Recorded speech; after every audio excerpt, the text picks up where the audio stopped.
am a professor of urbanism at the New School in New York. I also work with the human rights organization called Partners for Dignity and Rights, and I think the importance to this goal is that I'm formerly homeless. Um, Andrew, you want to go? Sure. My name is Andrew Bonfrancesco. I am the program coordinator for our harm reduction program, our MTC and HRM program, which is our methamphetamine harm reduction, as well as our HIV positive substance user harm reduction program for Positive Health Project Housing Works in Manhattan. Yeah, I'm happy to be here. Cool. And don't forget, put your affiliates in next to your name. Lily, you want to go next? Say hello. Good morning, everyone. I'm Lily Lopez. I connect Outreach Specialist, Center Independence for the Disabled of New York. We connect people with any disability, all ages, to services and resources, and I'll put my information on the chat. Thank you. Okay, great. Damu and Norman, I'm going to save you guys when you speak. They're going to get to know you. If they don't, I'm sure they do already. You've been on the meetings quite often, Damu. David, you want to say hello? Sure. Hi, my name is David Warren. I'm representing myself, and I'm a member of various organizations. I'm the male Democrat district leader for the Chelsea Reform Democrat Club. I serve on the NYPD hate crimes panel, and I am a member of Community Ward 4. And I'm a civilian employee for New York City Fire. And you have a endorsement meeting tonight. That's correct. We have a meeting we'd love for you all to show either in person or via Zoom, and that's dealing with the city council race, which Eric Botcher is the incumbent. Also, Alvin Bragg will be there, and candidates for public advocate. Cool. Harvey, hi. Yes, you want to say hello? Yes, good morning.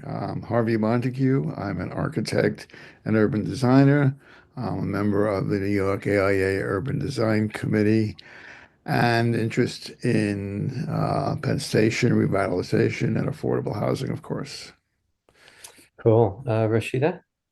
Oh, that's note taker. Okay. Rochelle? Good morning. My name is Rochelle Stearns, and I'm a retired employee of New York City. I'm currently involved with a number of different groups, including a couple that are working on the issue of homelessness and with homeless people. Thank you. Great. Dina?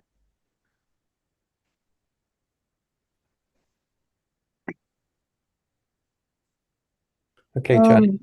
Okay, go ahead, Dina. Good morning. This is Dina Myers. I work for the Mayor Office of Public Engagement Unit, and I work with landlords and housing, real estate brokers to help the homeless find affordable housing. Great. And then Johnny?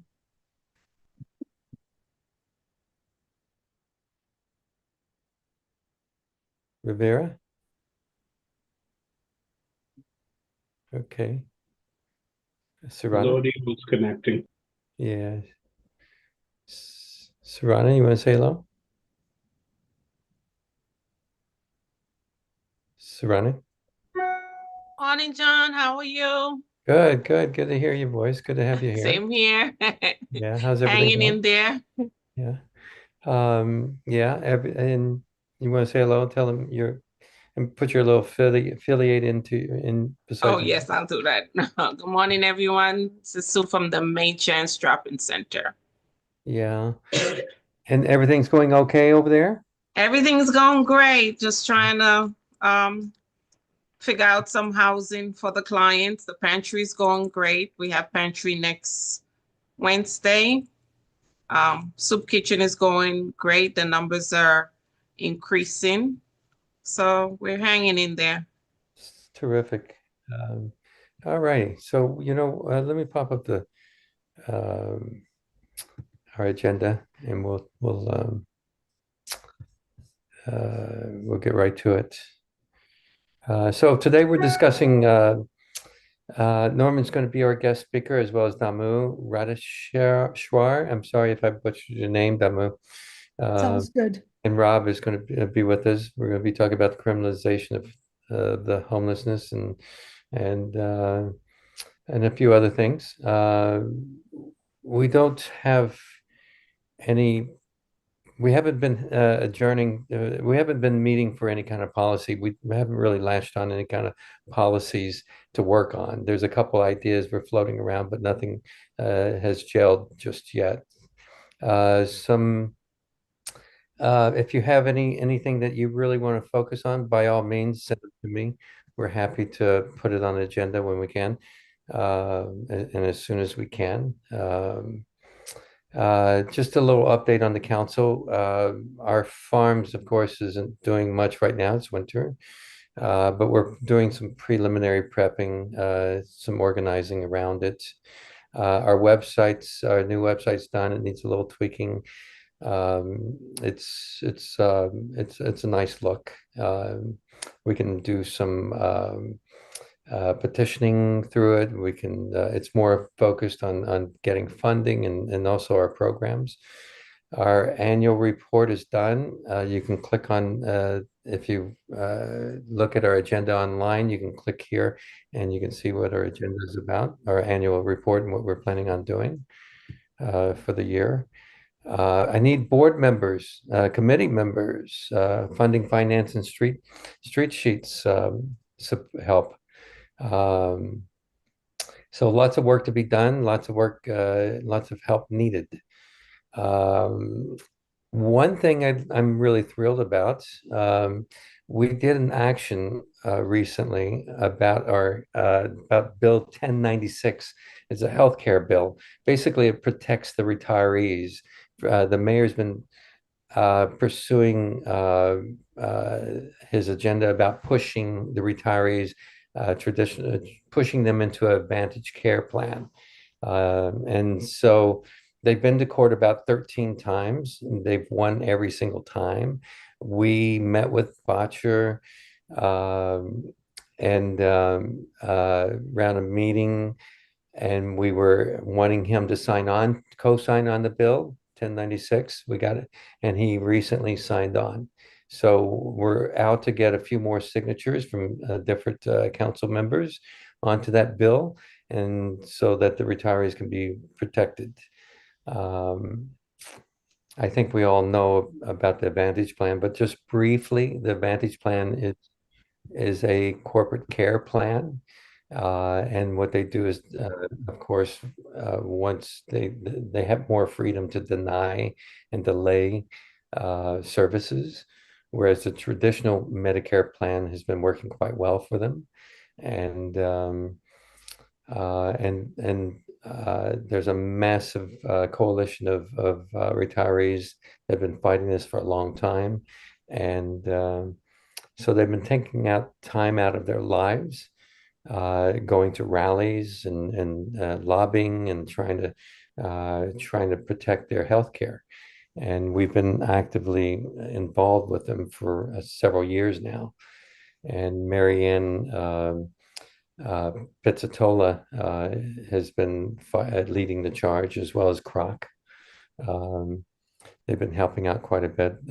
You got nationwide support too from PNHP, Physicians for a National Healthcare Plan, Nurses United. A lot of folks are supporting the retirees. So it's been quite the battle. So let's have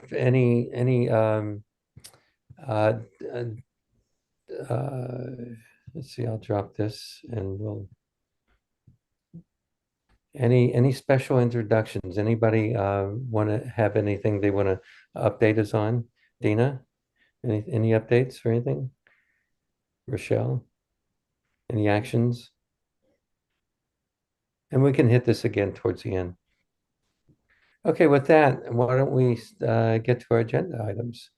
Rob, why don't you lead us off? And you've been doing a lot of work, a lot of international work as well. You've been on the front lines of the the fight against the criminalization of homelessness. You've been speaking out about it. Rob, why don't you introduce yourself and take it away? Sure. Thank you, John. So I'm going to be brief. I think a lot of folks know what's going on, but the effects of what's going on are reverberating around the world. And when I say what's going on, I mean the criminalization of the homeless, right?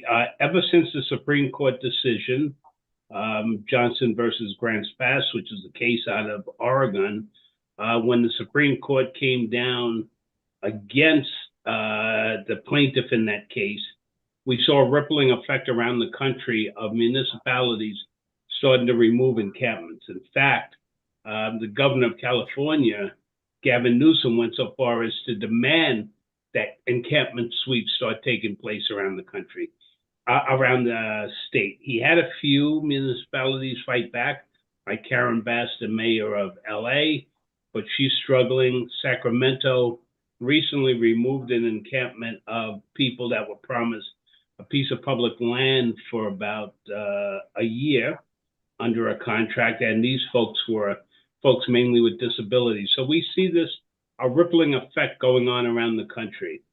I am part of a group called the Institute for Global Homelessness, where we're trying to raise awareness around this issue globally.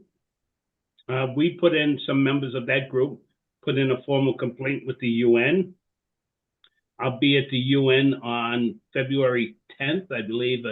I'm not sure that exact date. It's a week from Thursday, to testify on behalf of what's going on around this country and what I know is happening in different places around the world. But one of the things I'll always say to folks is policies that are created in the US and that have seemed somewhat successful are transported around the world.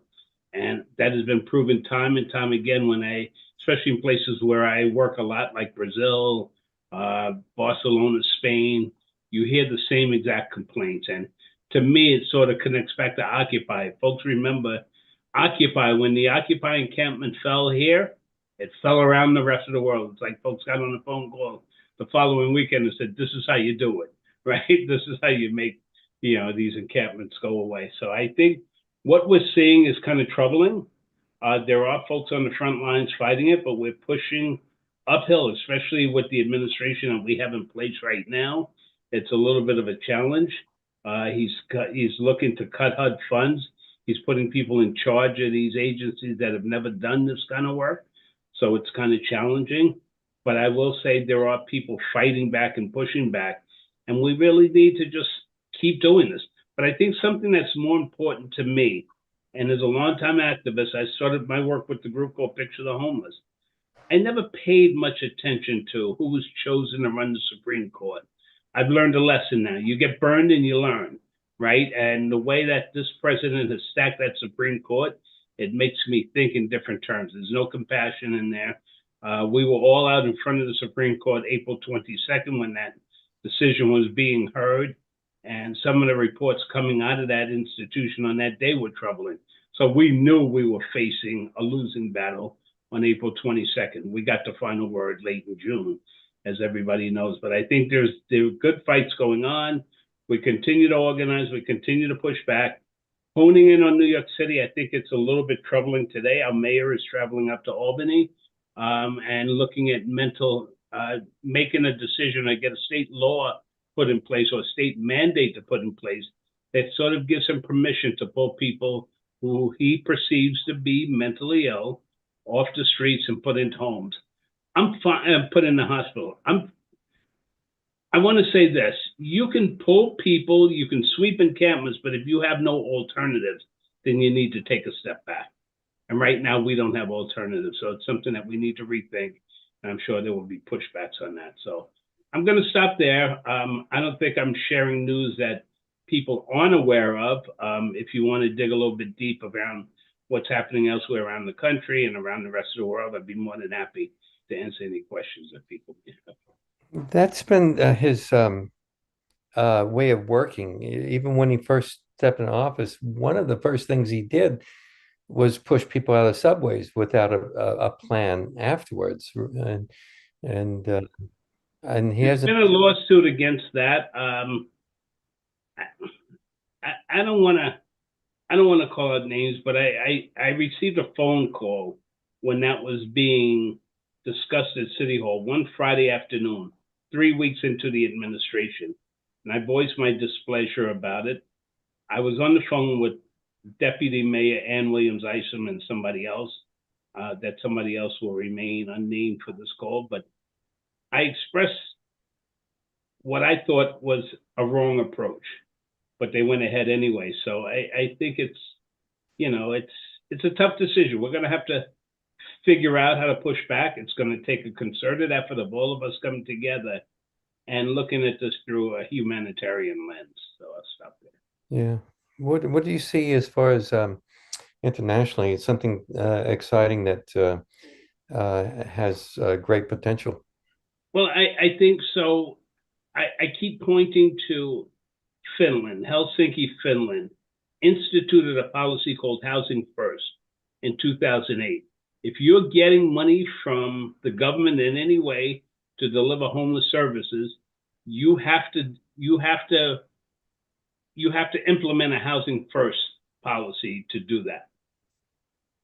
Helsinki, Finland has basically gotten to functional zero with homelessness. Very few homeless people in Helsinki, Finland.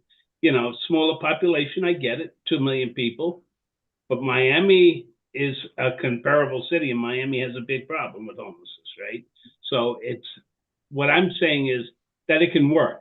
There's also going to be, and this is an important thing to bring this up, there's a film that's going to travel around and should be in New York. We're just trying to secure a space, called Beyond the Bridge, which was done by a filmmaker and a videographer out of Indianapolis, Indiana, who traveled around the country to visit municipalities that were using the Housing First model and how they came to that conclusion. And we see the successes that are happening around the country. New York has always taken an attitude that we're an exception. We do things differently. And the thing that they do differently is they don't change, right? Folks who have been on this call on a regular basis has heard me say, I did a research project for the London School of Economics and a professor and a PhD student 5 years ago. And it was comparing homelessness in the 90s in London to homelessness in New York City in the 90s. And as I was doing the research at the municipal archives, I kept coming to the conclusion, no wonder we're failing. We're doing the same shit over and over and over again. It's not working, right? It's the definition of insanity when you keep doing the same thing over and over and expecting a different result. And then I'll top it off with this. I don't want to pick on Women in Need, the organization, but Christine Quinn held a policy forum the other day, and I think Women in Need is doing some good work. But a discussion got hot and heavy about the PATH Intake Center in the Bronx, the Family Intake Center, and what they're putting families through to get a bed in a shelter on a given night. At some point, I couldn't listen to it anymore because I stood up and said, this has been going on 18 years ago since I took Cindy Rodriguez from NPR, a reporter there, to interview people. And the same things are still happening. So it hasn't changed in 18 years. We're failing, New York City. Wake up. You have to wake up and understand that we need to think differently and we need to operate differently in New York City. We'll see what happens going forward. But, I'm cautiously optimistic. Let me say it like that. So I'll stop there.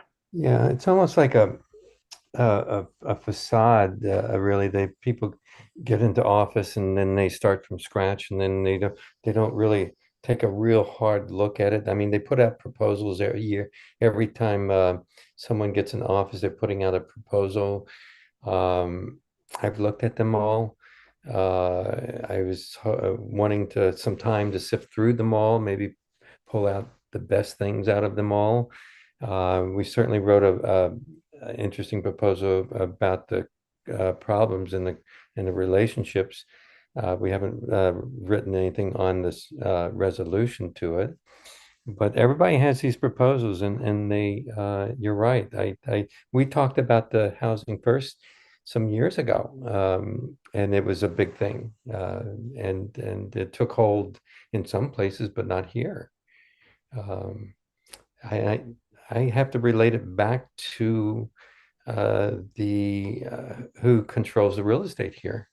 That's the way I see it. I don't know if you have any other opinions on that, Rob, but you're on mute. I don't have, my opinion is we need to think differently and we need to learn from other places where there are successes. That's the bottom line, right? You can have all kinds of candidates going into political office, but the one thing I'll always say is you can have the greatest message on the outside, but once you go in City Hall or the Capitol building, it's a meat grinder and you turn into sausage and look just like your predecessor. They all do it the same, right? So somehow it changes you, right? And listen, I can criticize, but we really need to see change. This city needs to think outside of the box. The inordinate amount of money that we're putting into shelter system to temporarily house people is absurd, right? Just the money that we have for the continuum of care, which is a small sliver of New York City's money. This is McKinney-Vento funding of the tune of about $170 million that comes into New York from HUD. That's the entire budget for homelessness for the country of Canada. Hello, wake up, U.S. Yeah. Any questions? Anybody else have any questions or thoughts about that? Maybe Norman, maybe you go ahead. I'm sorry, Luana. I don't know if you can see my hand. I had it up. Hi, Oh, John. no, Good morning, everyone. Hi, Rob. Thank you so much for everything that you're doing.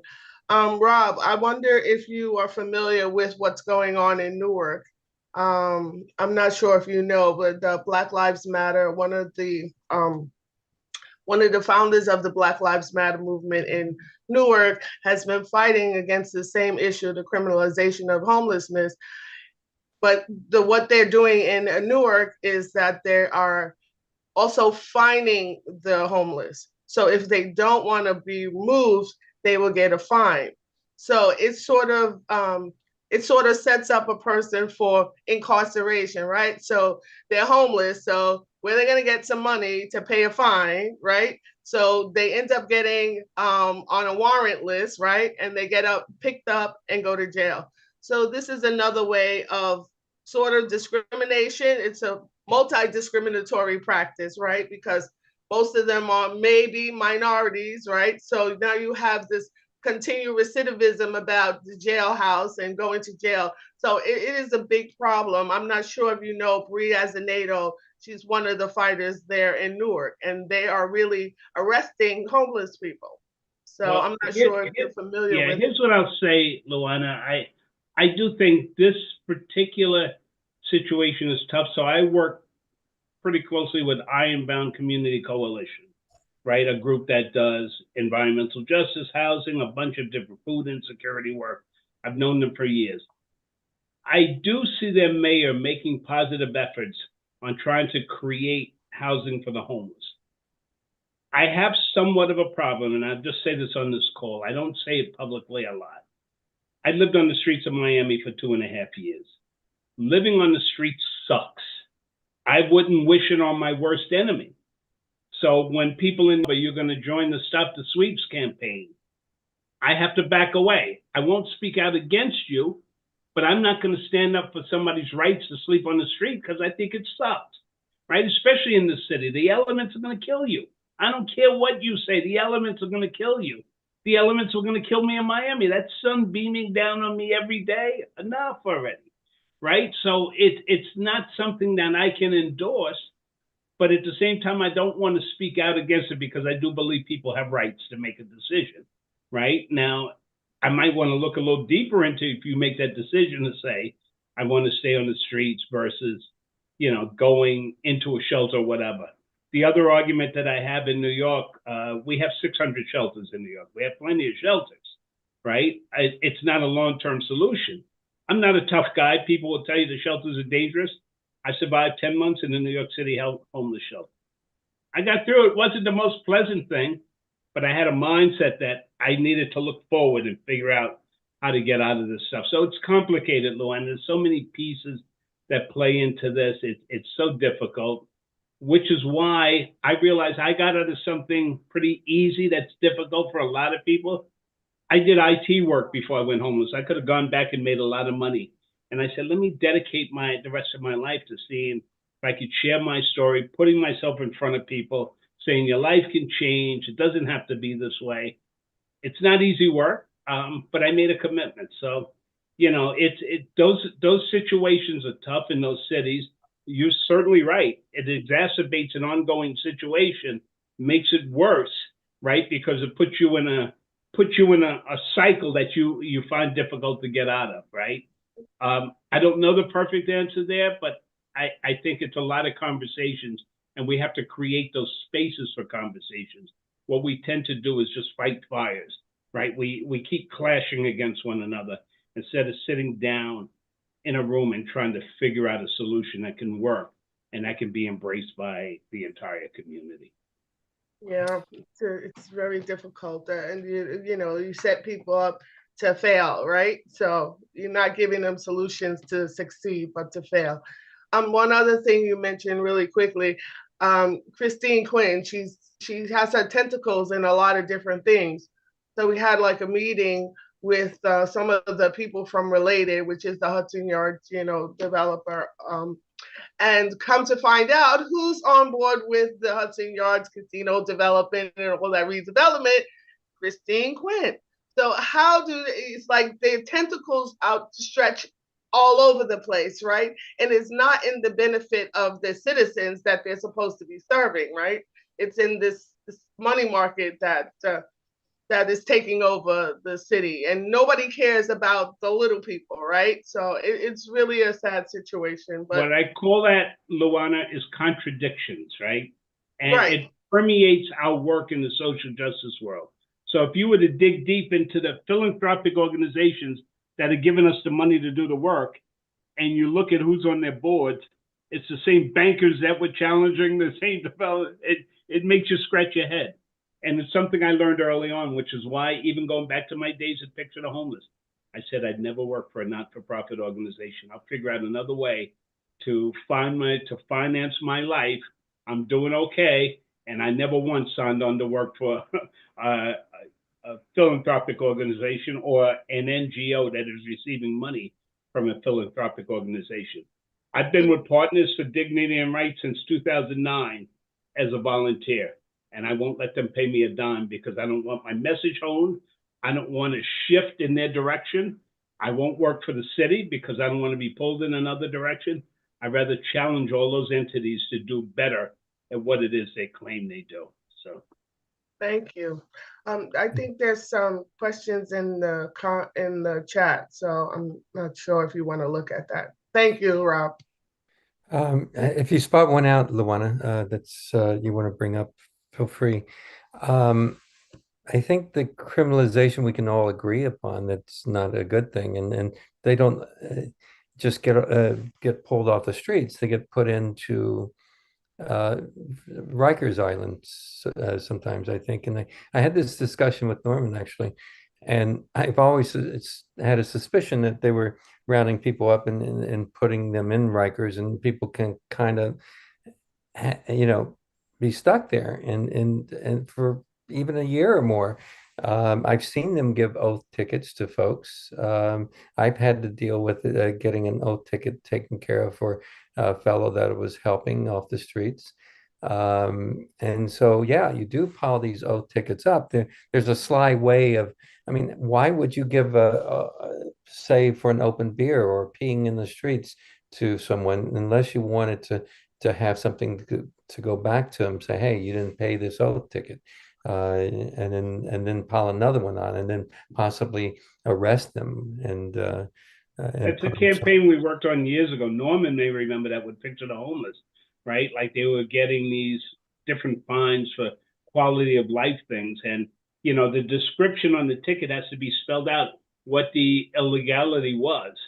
And we started a campaign where we started telling people to write on the back of the ticket, no illegality alleged, and mail it back in. And then cops stop writing them, right? Because you challenge them now to do their job. Describe the injustice that was done here. But they couldn't, they were too lazy to write it out. So all of a sudden those tickets started going down and substantially decreasing. So there are ways to fight back on it. it doesn't fix the problem, but it's been a problem that people have been aware of all the time. The bottom line is we have no public spaces in New York City. Like where's the bathroom? And now Starbucks, who used to let people into the bathrooms, are now saying no more, right? We're not going to let you in. So, there's also the Free to Pee campaign started by Picture the Homeless in Vocal, right? There were all these campaigns. So, we have a country that the way it's being run right now is no surprise to me. It's just out in front of you now. It was kind of behind the scenes since its creation, right? So, and certain classes of people were treated differently, right? That's from the time we were created until this very day. It's a reality. So it's a constant struggle, as Raquel Rowling, the former UN rapporteur, told me years ago. It's a constant struggle. Human rights is not something that you're going to win right away. It's a constant struggle. Yeah, now we have Norman here. Norman Siegel is a human rights lawyer and very famous, does always on the right side, and appreciate having him, appreciate knowing you, Norman, appreciate being involved with various projects or whatever. And I've had Norman on our forum series, last year's forum series, and we look forward to having you again. And you're always busy, I know. Norman, you want to say anything else to that and step right in? Well, thank you for that introduction. And it's a pleasure to follow Rob. We agree on a lot of things that he was saying. The topic, criminalization of the poor, I'm going to focus in on a subgroup of the poor, which is homelessness, and even a subgroup of that, which is street homelessness. But remember, there's lots of people who are not homeless, who are poor too, and we still never have addressed in any systemic, successful manner the issue of poverty, and even the idea of framing poor people. I don't like it. I like to use it low-income people, because a lot of people that I know who are low income, they're not poor spiritually, they're not poor in their outlook, and terms are pejorative very often, and calling people poor connotates negativity. But with that intro, street homelessness, Rob knows it better than almost anyone, has been an issue of public concern for almost half a century. And yet, even though people have written about it, people have focused on it, I agree with Rob. My perspective is both local, state, and the federal government, they have failed to confront the systemic problems associated with homelessness. Whenever I talk about the issue, I think it's always important, if we want to implement needed changes, we must first understand the genesis of the problem.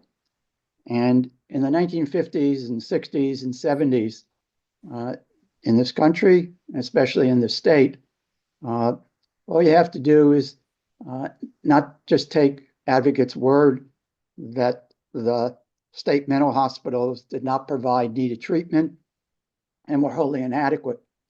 If you got your time, read Ken Casey's book, One Flew Over the Cuckoo's Nest, or go on Netflix. Jack Nicholson's, he was the main character in the film. And you could see what was really happening. The promise of treatment was false. People were basically being incarcerated because of mental illness. And as a result, some states, including New York, under then Mario Cuomo, were part of the leadership with regard to the policy of deinstitutionalization of the mentally ill. And what that meant was they thought that with the development of psychotropic medication, the cost of operating the large psychiatric institutions, back then known as asylums, could be reduced. And here's the part.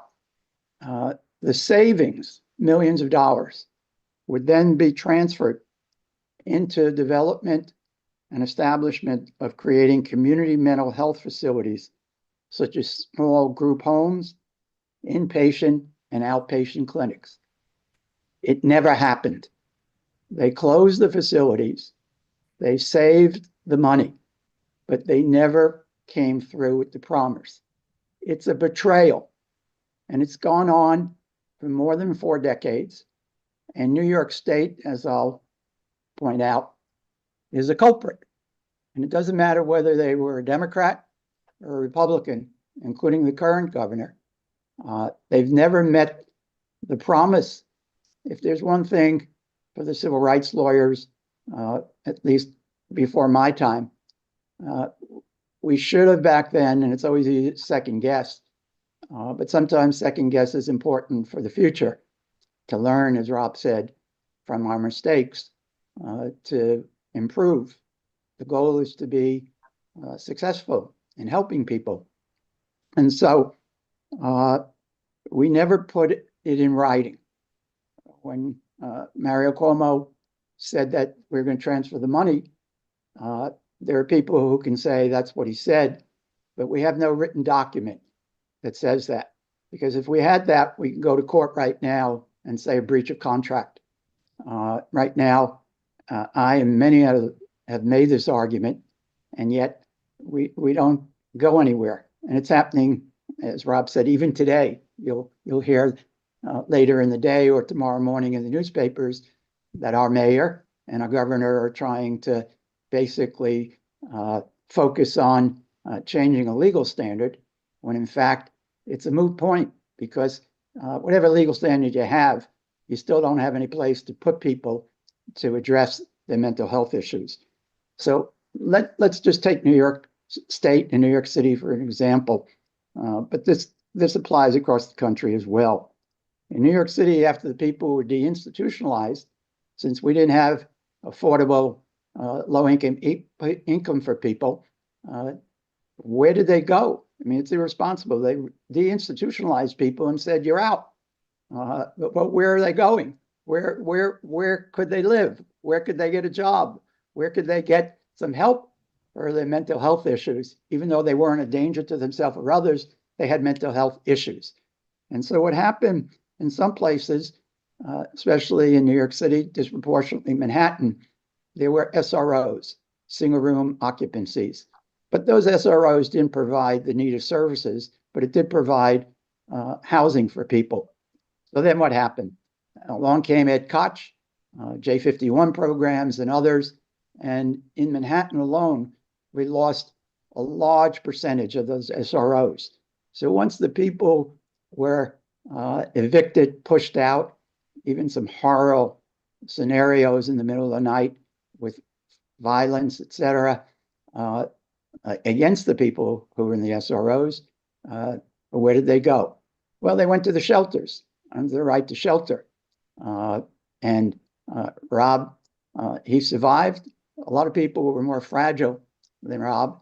And in fact, they couldn't survive.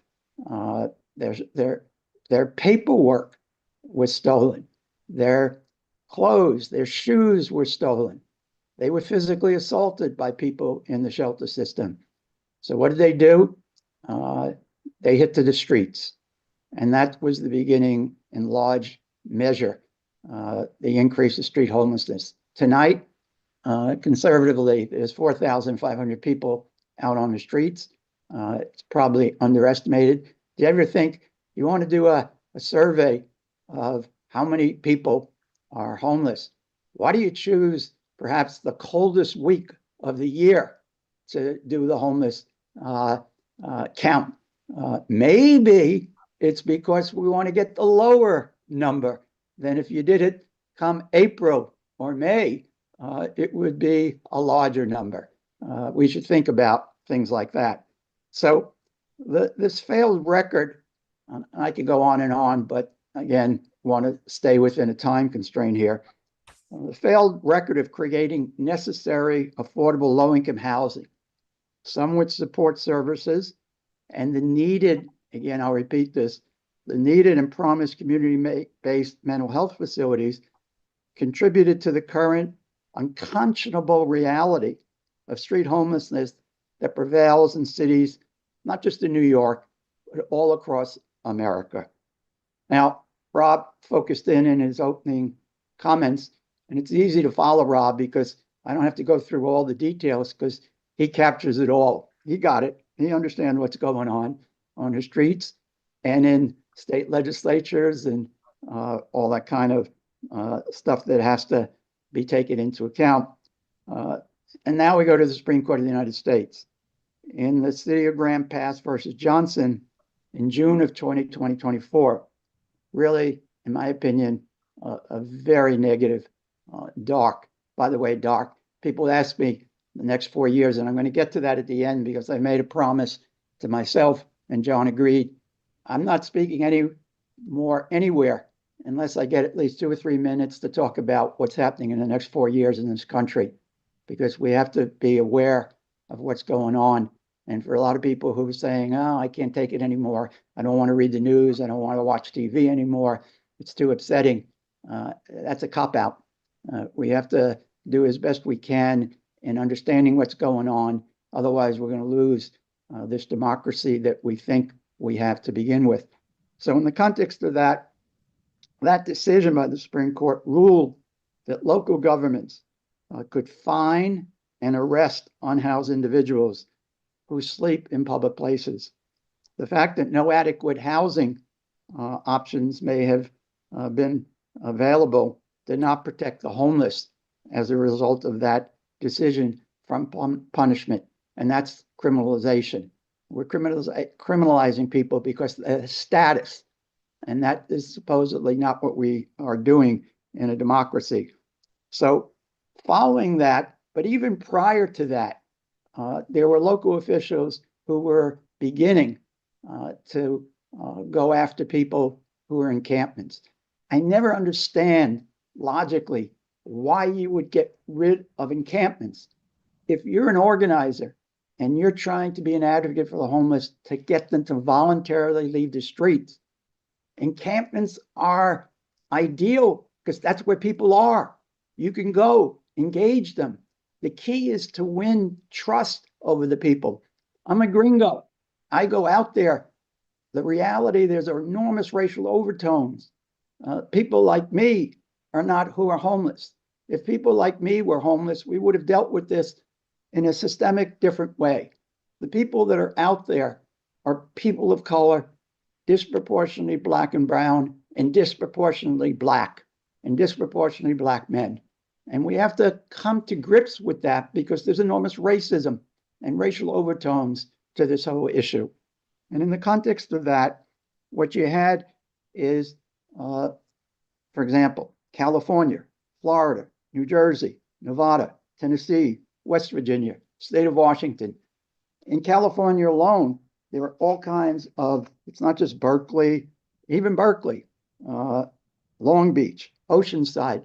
They've changed the standards. They've changed with regard to closing encampments. So you can't now go to a group of people and begin a dialogue. Second, it is not a one-night gig. Anyone who thinks you can go in and talk to homeless people and get them to voluntarily leave the streets, perhaps you've got a mental health problem in the sense that you're not recognizing the complexities of this issue. And in fact, what you have to do, we have a group called the Street Homeless Advocacy Project. I agree with Rob. We don't take any money. We don't want any money. People have offered us, we don't want it. Last year we had 65 volunteers. Rochelle Stearns, who's one of the people on this forum, she comes out every Thursday night. We have 65 volunteers last year. We have 6 teams. First question people say, do you work for the city? No, we get 10 points. Second question, are you getting paid for this? No, we get 100 points for that one.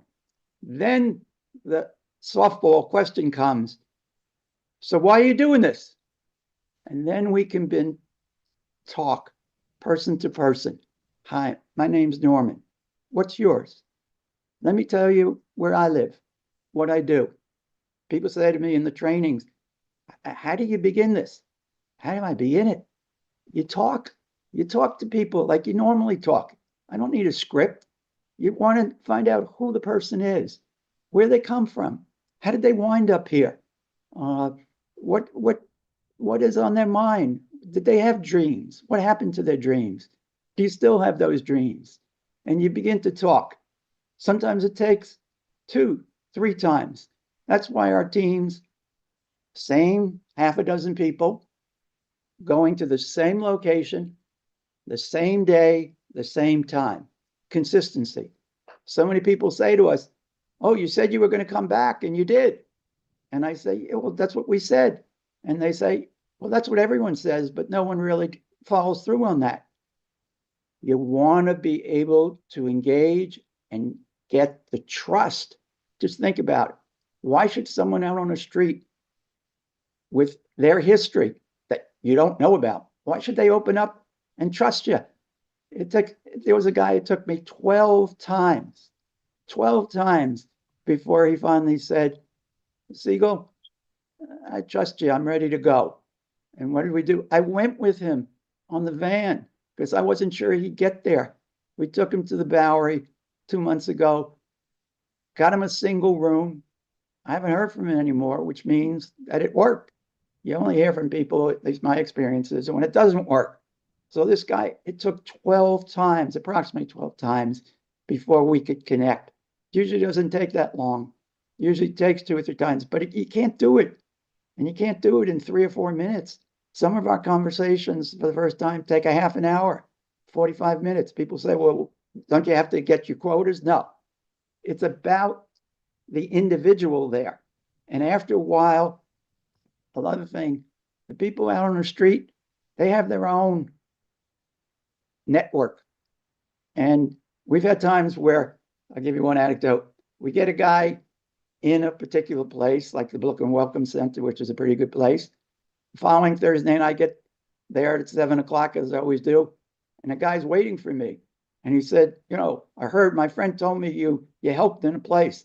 So I'm here, can you help me? So we got him in the same place. The 2 friends were there and they were happy for a while. So it's just in certain ways, not making judgments about people, but listening to them and seeing whether or not, without any coercion, whether they want to voluntarily leave the streets to go somewhere. And you'd be surprised, a lot of the people, not all of them, but a lot of people out there, they don't want to be there either. So there's common ground. So why can't we build upon the common ground? Now, in addition to the issue about the encampments, and again, it didn't take the Supreme Court to tell Mayor Adams to close the encampments. He was doing it before the Supreme Court. So here we are in New York City, this bastion of liberalism, and there we are doing it before the Supreme Court said that you could now criminalize homelessness. The second issue, which is very important to me, and I learned a lot about this, for a lot of people here, you probably don't remember it, in the 1980s with Ed Koch trying to pick people off the streets, the famous case of Joyce Brown, AKA Billy Boggs. I learned a lot during that period. And one of the standards that has bothered me since then is what's the standard for picking people up in general, as well as people on the streets under the mental health law. So very quickly, back then, the standard was danger to oneself or others. Over the 40 years or so that I've been following this, governors and mayors, especially in New York, they've intentionally watered down the standard. So from danger to oneself or others, it then changed to that they're basically dangerous to themselves, to others, then became serious harm to oneself or others. See the difference? Instead of dangerous, they're talking about serious harm. Who even knows what that means? It's very vague. And now the standard that they're trying to make, and that's the testimony that's going to occur today, is with regard to if a person fails to meet his or her basic survival needs, what does that mean? And then they give 4 examples, such as food, clothing, housing, and medical care. Then they can be involuntarily committed. I'll just step back for a second. The third factor that they use, housing. So you remember I told you tonight there's 4,500 people out on the street? If this becomes the law in New York State, the night after it becomes the law, under the law, they could pick up every single street homeless person. And what I always say, if someone's disheveled, they smell, they're delusional, yeah, they got mental health problems, but they're not a danger to themselves or others. And we have to try to keep that standard, because otherwise it's going to be mass incarceration. And as Rob was saying, I'm opposed to that as a civil libertarian, because liberty is important. It's in the Constitution, the 14th Amendment. You can't deprive someone of their liberty without the appropriate due process. But in the context of all of this stuff, the point that I'm making is that even if you pick people up, and I want to set the record straight, I'm not opposed to having people involuntarily committed. What I'm opposed to is people involuntarily committed when they don't meet the legal standard. So that's why the legal standard is important. But the point is, going back, they never created the community mental health facilities, community-based, small, so that it's not hostile, that it's inviting for people to come. What do middle class and wealthy people do when they have mental health issues? They go to a psychiatrist. They go once a week for 50-minute sessions or whatever, and they do oral therapy. Why aren't we applying that to low-income people? Why aren't we providing the same kind of approach that works? Why do we then, for street homeless people, we take them to Bellevue and shoot them up with various Haldol or other kinds of things, and then think that if we let them go after 7 days, they're going to continue to take the medication? They need to have programs where people will work with them and figure out on an individual basis what the problems are and how to ameliorate the problem. Now, I could go on and on. I'm not, because I want to have other people ask questions, and Rob and I will respond. But what I also want to point out is that we do have this Street Homeless Advocacy Project, and we want to expand our 6 teams to citywide. We want to expand it with people, and we have a few former homeless people, 1 or 2 who come from the Picture for the Homeless. I'm sure Rob will know them. And in the context of that, if we can expand, and my vision is people in their own neighborhood going out once a week at the same time with the same people to the same locations, we can make a real difference. Forget the statistics that are being put out and all that. I saw that the other day. Read yesterday, The Gothamist, really a good piece where they kind of exposed the fact that when the city put out, almost 7,700 people were picked up in a period of time. It's not the street homeless, even though they claim that's what they were doing. And second, a lot of those people, they're taken into a various hospital like Bellevue. They're not placed anywhere because there's no beds. And until we begin to create those kinds of viable options, we're not going to go anywhere. And it's not just mental health. Mental health also has an overlap with regard to people, especially as Rob said, the elements out there. If you weren't someone who had mental health problems and you're out there for weeks or months, you will have mental health issues. And it doesn't take a genius to understand that. And so what you need to do is have programs that deal with mental health, Also overlap mental health and addiction. But also, I think there's at least 10%, if not more, of people that they need job training and job placement in order to get back on their feet. And so I think that if we can, on our own, not with the government, but our own, begin to have residents in local neighborhoods, think about the power where you can say, look, sir, I live 2-3 blocks from here. So you're my neighbor. We want to try to give you some options. Are you interested in that? I think most people would respond affirmatively. Then we've got to hook up with the Department of Homeless Services, as we have, and be able, they're there 24/7. And then you can call and see if there's openings. And if there are not openings, just think about it. If we had hundreds of people, not just the 65, putting political pressure on the government to create more viable options for people, I think that's the way we begin to what? We're never going to eliminate it, in my opinion. I use the word ameliorate. If we can substantially reduce it, my goal when I go out Thursday night, 7 to 9, I do the Staten Island Ferry terminal on Manhattan side and the park area there. If I can each Thursday night persuade one person to voluntarily leave the streets, then I have succeeded and validated myself, in addition to helping other people who are have less options than I do. So just bottom line, in the 30 months that we've been doing it, we've interacted with about 1,300 people. An interaction for us is, even if we talk to someone 3 consecutive weeks, we don't count it as 3 interactions. It's 1 interaction.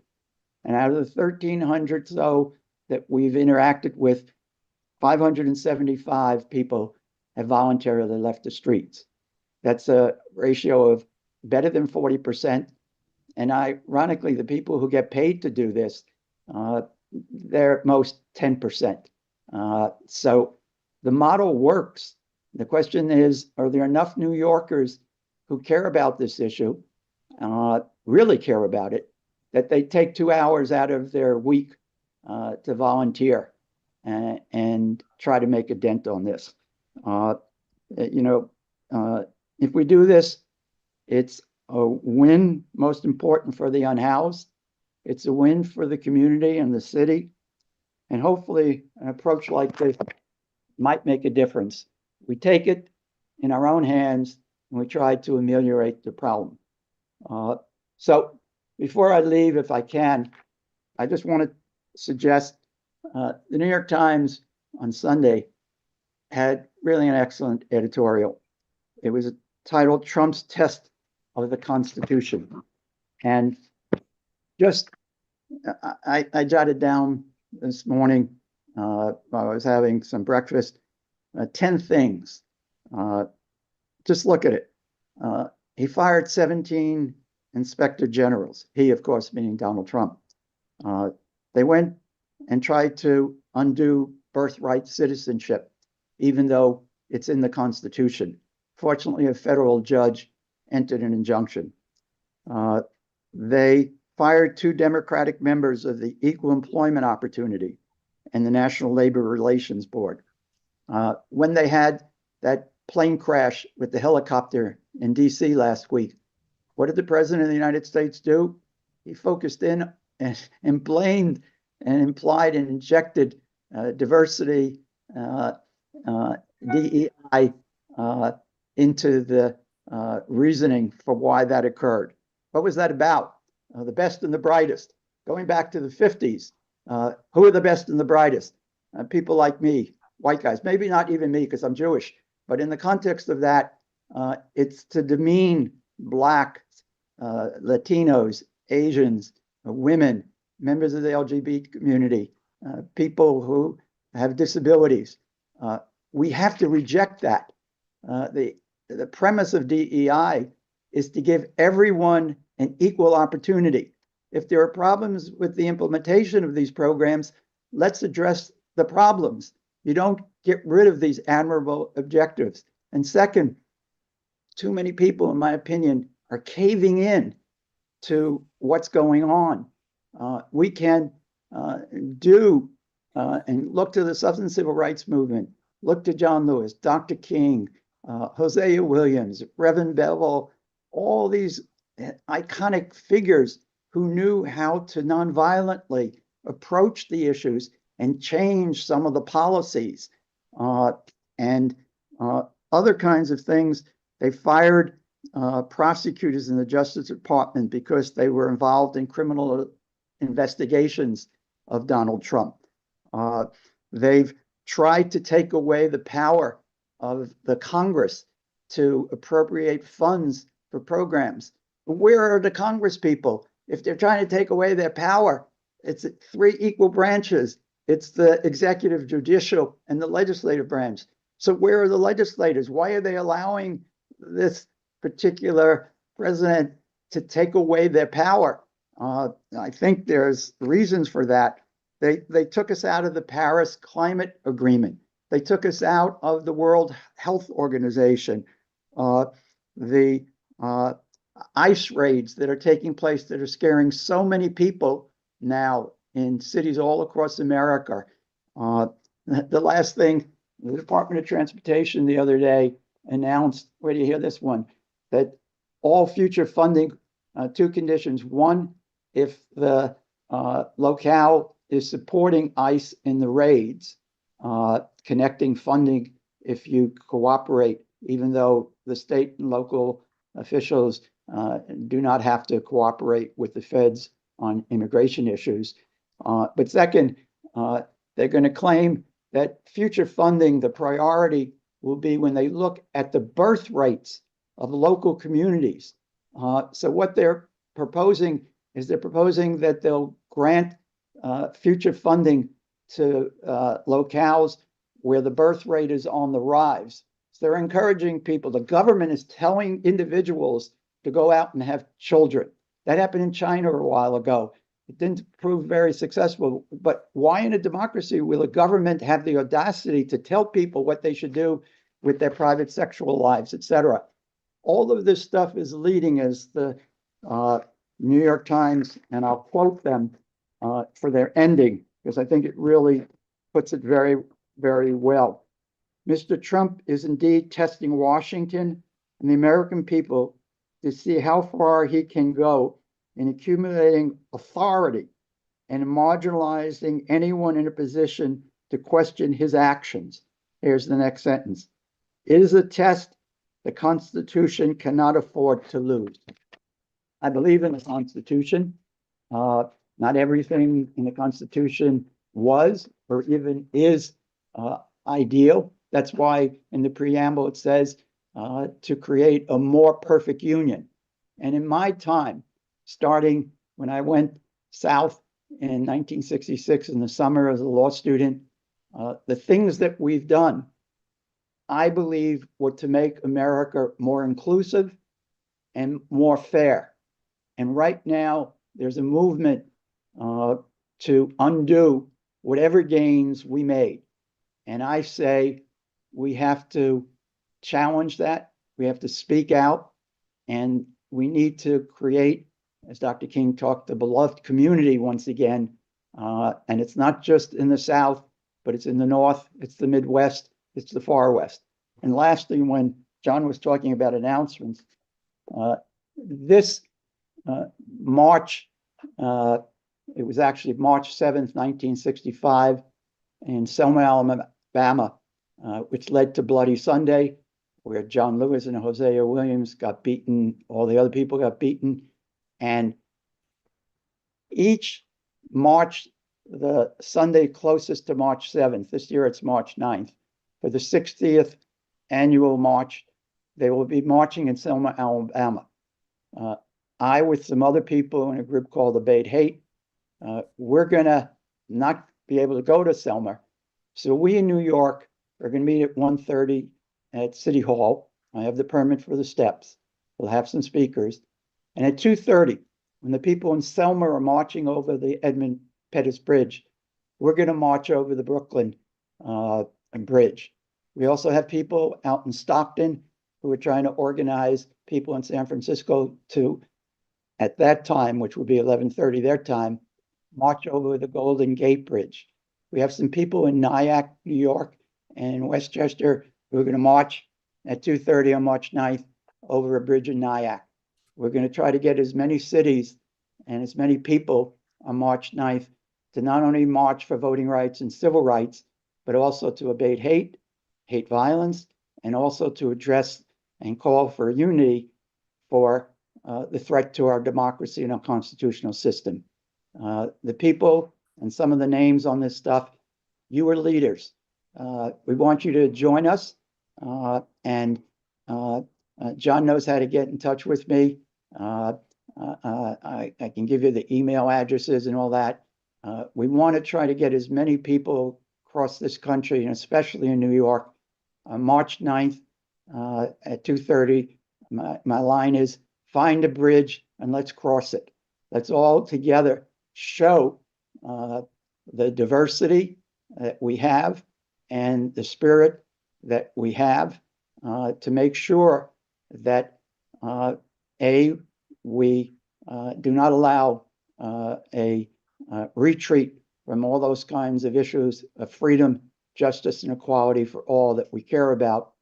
And even if we can't totally succeed, we have to make sure when our grandkids ask us later on, where were you during the period of 2025 to 2029?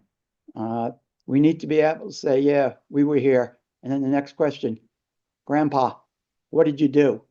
We need to be able to tell them that we did the best we could to challenge and oppose those kinds of policies. This is our country, and we have to stand up for what we believe in. I thank you very much. Thank you, Norman. Yeah, we need to do the best we can. Thank you. Thank you so much. We have time for a question or two. Unfortunately, we're running late, and I need to bring Damu on. She's got a lot to talk about too. Any questions that somebody's burning to ask? John, this is Rob. Just to thank you, Norman, I'll reach out to you about that outreach in the specific neighborhoods to see how we can rank some folks. I do that with Clyde Crumley, who used to run Holy Apostle Soup Kitchen. I go into the different parks with him on occasion. So I'll reach out to you about that. Thank you. I like your background. I'd like to meet with you. Yeah. Yeah, John, I think we should, I would love to partner with Norman on getting folks together to also march. Norman, I'm afraid of what's happening in this country. I just want to say, sometimes I feel like I'm at tears that we're fighting an uphill battle.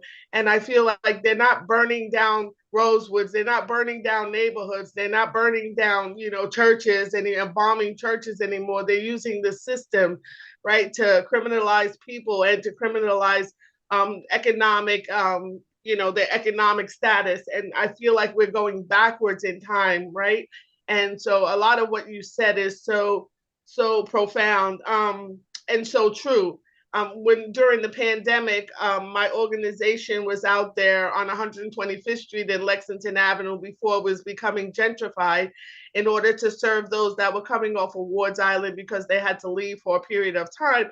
So there was nobody out there during the pandemic to give out food, to help them, to talk to them, to, just to be out there showing that they mattered, right? So we were out there giving out food and giving out clothing and giving out PPEs and so on and so forth, just talking to people. And like you said, you don't know the circumstances which made a person homeless, right? There were so many different stories out there. So, we tend to put people in a box and look at them as they are, but we don't know how you got there. And there are so many issues that we're facing right now, NYCHA being one of them, and so many different issues. you don't know. Today you might be okay. Tomorrow you might be the one on the street, because if the laws change and, you know, as you said, the Constitution is being undermined, even though there are things in there that need to be changed. But however, if we undermine the things that have already been fought for, or the personal sacrifices that already have been fought for in this country, we're going downhill from there. And it's really a scary thing that the people that are low income, the people that are homeless, the people that are mentally ill, you know, are all being affected by these policies. And one other thing I wanted to say is that I live in Chelsea. So around our area, the village Chelsea, you know, the hospitals are closing. So they don't even want to serve the low income communities anymore, right? But there were so many mental ill institutions that are now luxury houses, right? So where did those people go? So there's so much systematic discrimination and criminalization going on, that these politicians that are being elected to serve us are actually complicit in what's happening in this country. So I just wanted to say thank you so much for the work that you've done and are doing. And John, get that information. Well, the response, let me do this. My email is nsiegel, SIEGEL, at STELLP.com. And for March 9th, I want to get other groups to endorse the idea so that it shows that it's widespread, not just one group or two. And so if your groups are interested, just send me an email. I'll send you the flyer, the invitation, and let's get as many people, multiracial, young, middle-aged, and some people like me in their 80s, so that we can walk over the bridge and show we still have that in us. We can ameliorate this stuff. We just have to work together. Can you put it in the chat? I'm a little slow in my I would need my granddaughters to do that. I don't know how to do this stuff. So okay, just send it to John when you get a chance, and I'll take it from there. Yeah, and well, John, you can put that my email address in the chat for me. Yeah, thank you. I can certainly thank you. And Luana, you can stand in for us too, you know, the council, of course, and we're all in. So what I get is well, I won't bother to recap because we have to move on, but lots of this, we could talk about this for a long time, but I think we have to move on. And we'll pick this back up too. We can always pick this back up, and we can always organize around this. So, and about the different communities, you know, it's I was involved in getting groups together around this community, so we can certainly discuss that. So thank you again, Norman. Thank you, Luana. And with that, let me just unpin you guys. And Damu, why don't we bring you on? And let me just fix this. Remove all pins. Here we go. Damu, why don't you introduce yourself so I don't butcher your last name again? No, you said it perfectly well. I did. You just have to read the way it is written. It's very phonetic. So, okay. So I'm an architect, educator, urban planner, and a strategist with experience in working on a complex range of projects, topologies, and planning of the public spaces. I served on the Manhattan Community Board 4 from 2008 to 2012.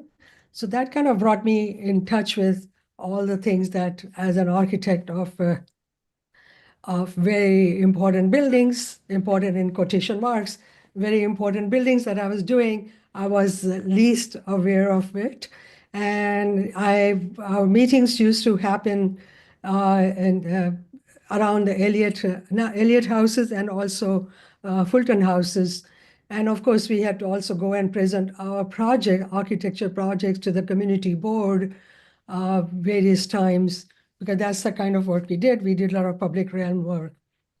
So I like to take the opportunities to work in meaningful public projects, and my conviction is that planning is for the public good. So Rob, I think as I mentioned to you before, in 2016 to 2018, I studied at London School of Economics and Political Science, and I studied about the masters in the cities. So you were probably there around the time or soon after that. So I got very much interested in the issues around the cities, and having been part of the community board, I saw the things that were not working in the public housing. And being aware that the amount of funding that every time it was like it's going to take $40 billion, it's going to get 30 billion, it's going to get $50 billion, is an incredible amount of money that was supposed to be spent to make things work out.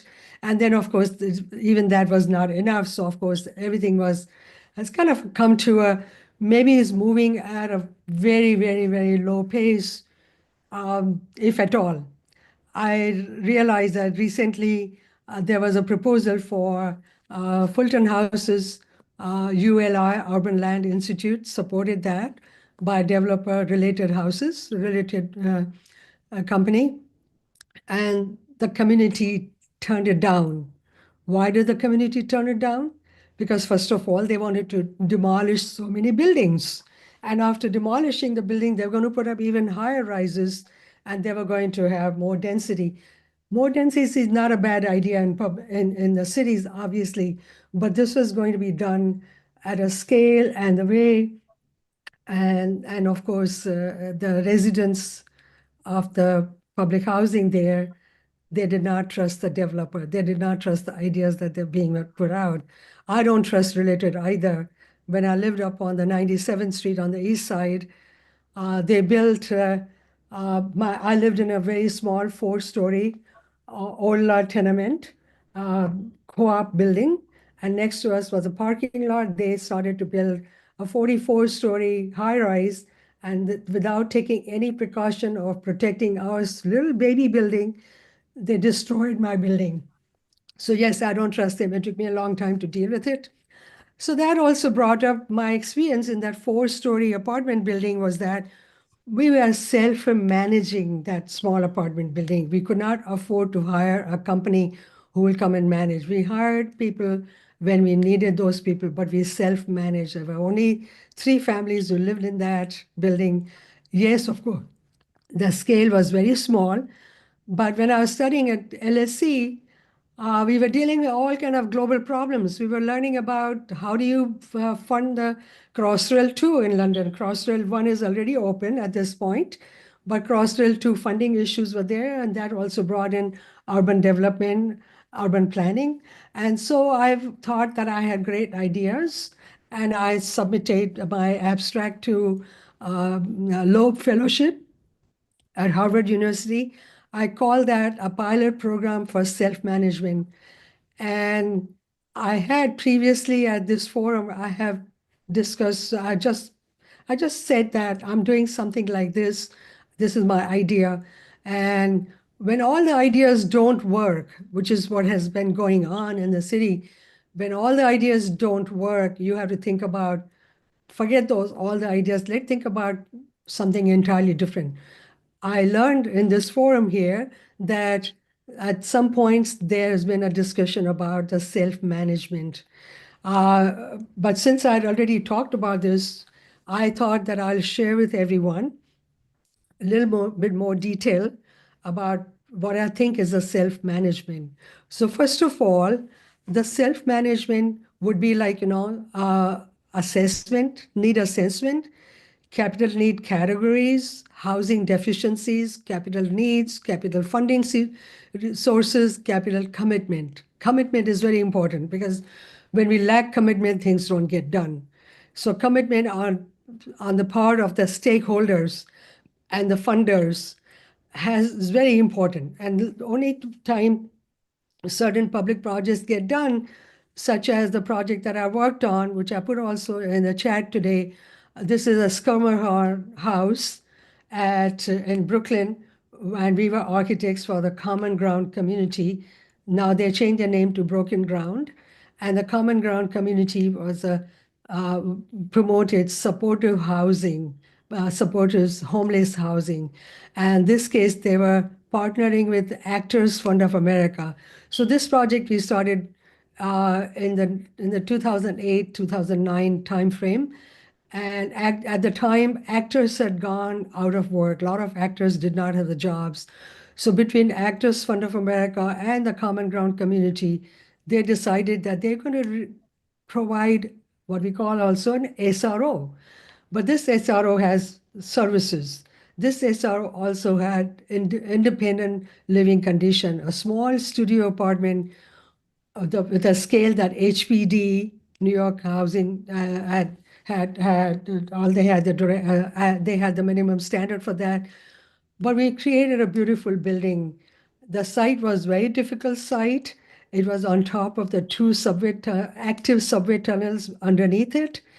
So foundation work, just foundation work took like $10 million work of foundation. And then we had to build something which was a very light building on top of that. So it was not a massive stone and brick building. This was a new building, very lightweight building, and provided, because it was also Actors Fund, there was a space on the ground floor. We created that space for Brooklyn Ballet. They had a place where the children could go and learn ballet. Also on the ground floor, we had a black box theater. Black box theater is like a theater space that can be changed to accommodate all kind of different uses, so large community space. So enough of that one. But as I said, I had this background, I had this interest, and also my learning, my community board participation and all. I thought that let's think about for the housing for the homeless, and also housing for, also create a pilot program for the NYCHA residents. So first of all, the intention is that the residents select the building to run a pilot program. Then create a pilot program for residents self-management by offering them training in property management, allocating funds for typically budgeted by NYCHA for the specific property, provide financing for physical needs assessment, address deficiencies, implement necessary capital improvements, manage hazmat, etc. First, I must thank John for including this in the agenda as Appendix A, so you all have it if you looked at the agenda. However, I'm not going to read it all. I'm just going to move through very quickly and what created these buildings in the first place. The concepts of towers in the park, as we architects know, based on the Le Corbusier's proposed master plan for Paris, which was not realized, luckily for Paris. So we ended up having these very tall, sometime medium height buildings with lots of beautiful public spaces, parks in there. The parks in there are something that the developers and the city agencies want to take away and put some more buildings there. New York is short on public spaces, as we all have experience who live in New York. So we had an opportunity recently to take on the Jefferson houses, which is up in the East Harlem, and meet with the community there and propose the use of those spaces for the benefit, the open spaces for the benefit of the community, as the community wanted to see being utilized in a way that they wanted to see it fit. So moving on, what I'm also saying is that after all of the ideas are in place, how about we measure the program's impact every 2 to 5 years and see how successful the pilot program has been. The pilot program could be 1 building, 2 buildings, it could be 1 campus, whatever. It could be a small 6-story building, just so that people have learned about it. People learned how to make it their own and what they need to do for the success of the pilot program. So the resources that I'm thinking about is that New York Community Land Trust says, go big. Partner with the New York City Community Initiatives, which is a New York City community land institution. New York City and New York State Economic Development Corporation is there. Why don't we deal with that? Why don't we find out what they can do? Neighborhood Planning Playbook, that's another group of people, we could talk to them. There has been a research example like in Boston, Dudley Street development program. So things have been done. We could find out how they succeeded. Then, of course, there's a RAD rental assistant demonstration for NYCHA. There's a lot of stuff there too. The funding resources we can leverage. NYCHA has budget allocated for maintenance. Then federal resources, low-income housing tax credits. All of those things, there are resources. Let's see how those resources can support this pilot program, or how much of the funding is available from those resources to support the pilot program. Then, of course, we can get the sponsorships. I mean, if somebody can give $300 million to sponsor the election of President Trump, maybe we can get some money from, there's a good Samaritan who can give us a fraction of that money to support a pilot program in this particular case here. Other resources we can explore those. And what are the tools? The alternate options of ownership versus rental. Is it a rental? Is it ownership? Let's figure it out when we talk to the stakeholders. The pilot program could be both, two different kinds. Maybe there are two different pilot programs. Then also the down payment assistance. So yesterday, as I was sending this to John, I also found the New York City, New York State or New York City, there's $100,000 assistance for the first-time buyers. So who qualifies for that? Let's explore. And all of us who are on this in this forum here, maybe we can chime in and see how we can do that, how we can find that money. $100,000 is a lot of money. They'll go a long way in converting these one pilot program into residential, self-managed residential program. Then there's also a thing called housing plan as at work in the neighborhoods. In May 2014, Bill Blasio, he unveiled a program called Five Borough Plan. So yes, there's a money available to preserve the old buildings from that plan. How much is left there? I don't know. Mitchell Lama has some money for investment. Before that, Your Home NYC has money there for preserving again. Home Fix is another housing program. Advance the growth of community land trusts. They can help with enterprise community partnership. Tenant union. Then, of course, we need capacity building. The people who are living there who want to be part of this self-managed program, there has to be some money spent to build capacity, because then only they can become a tool towards the self-management. So there are a lot of these different things. In the interest of time, I'll just say there's a EDC and HPD, there's a private activity bonds, etc.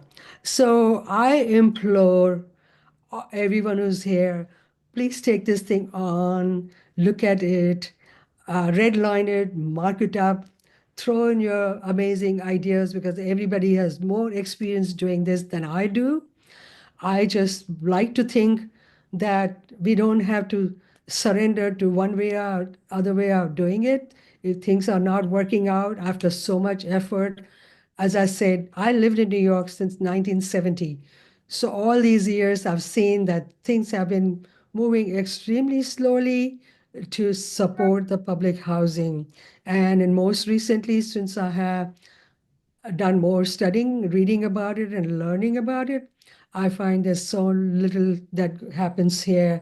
Lots of conversations happen.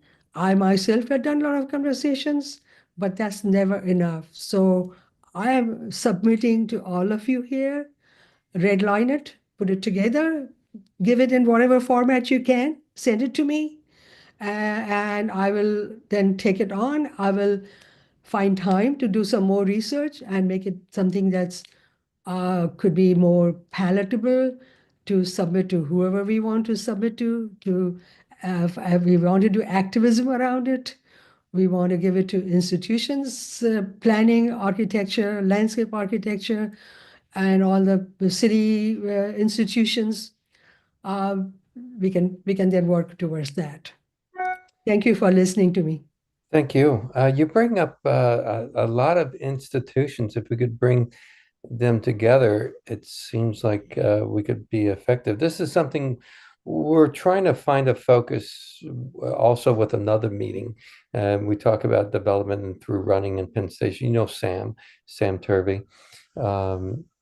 This could be incorporated. We have the policy meeting, a good way to organize and discuss this thing. This is very interesting to me. You mentioned a couple of things. First of all, you said something about community land trust. Was that with the new economy project? Is that with Elise that you were talking about, or is this something different? Well, community land trust, that is something that I know from the planning world. I'm also an urban planner, so from the planning world, I know that. But again, what does the community land trust do for the public housing? I don't know. Right. But these are the institutions that are urban institutions. They support not only urban, they work across the country.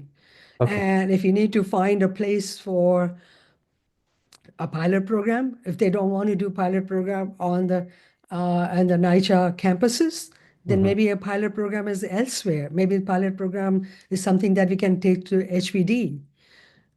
Maybe there's a design competition, or maybe we take it to like a broken ground.